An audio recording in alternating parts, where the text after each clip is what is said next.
Welcome, you Capricorns. Welcome to your monthly forecast in general for Capricorn for April 2014, the month of big changes, and especially for Capricorns because you are a cardinal sign.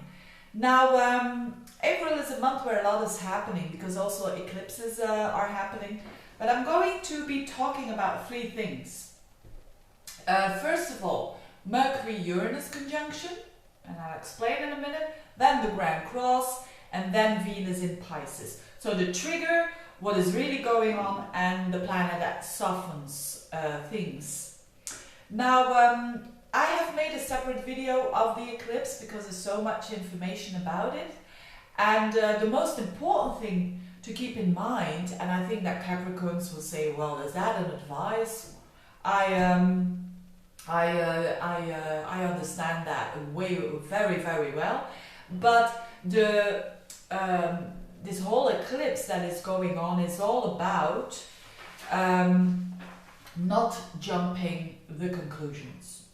So it's about our thoughts, it's about the communication, it's about information that is going to come our way very suddenly, and the best advice then is don't jump the conclusion. But as you are a Capricorn, it's like, okay, this is not really an advice for me because I never jump the conclusions.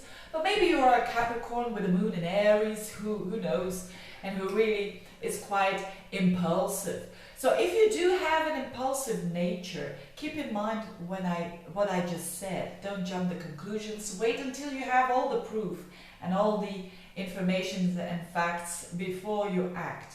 Now, but I'll explain entirely what that means in that other video. Now, first of all, the month, the trigger of all this very erratic energy that is going on, the trigger is Mercury-Uranus conjunction. What is that all about? And it's happening for you Capricorns in the lowest part of your chart, which is all about you, your core, your roots, your foundations. And for a Capricorn, that's really important. Now, Mercury is about our thoughts, and Uranus is about liberty. Uranus doesn't have the best reputation when it comes to detaching of something. But Uranus only does that when we are in a situation that we feel trapped, that we feel that there is no individuality at all, there is no liberty at all. Then Uranus can work quite a bit like, you know, detaching yourself from a situation or a person or whatever. Now, this Mercury and Uranus in your fourth house means that there is energy, and especially around the middle of the month, that has to do with your thoughts, that new information comes in all of a sudden, and that you feel at the deepest level at your core, you feel out of your comfort zone. I know that Capricorns don't like that, but again, the advice here is don't jump to conclusions, whatever it is, because it's this erratic energy. On another level, it can be that there is something going on at home or at work, because it's on the axis from the 4th house homes to the 10th house, which is work.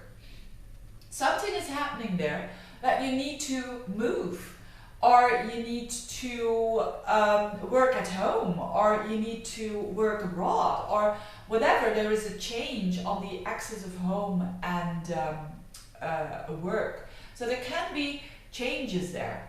But if you are a Capricorn that already has in mind some changes to do on the home or to do at work, it's not going to be difficult for you. But if you have been suppressing your own individuality when it comes to home, when it comes to work, then you're going to feel it a bit more as, you know, this is a difficult thing.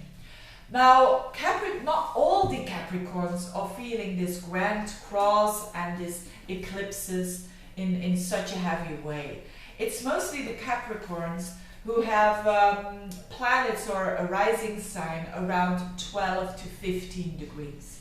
So, for your sun sign, for instance, these are people who are born around from the 3rd to up until the 6th of January. So these people will feel it more what I'm explaining here. Because this grand cross that is happening for quite a while, I'm not going to explain in detail what that is, but the basic thing is that if you have been waiting too long to make a certain change, this grand cross will push you to make the change. And I know that Capricorns, they prefer to make the change themselves, and I think they mostly do.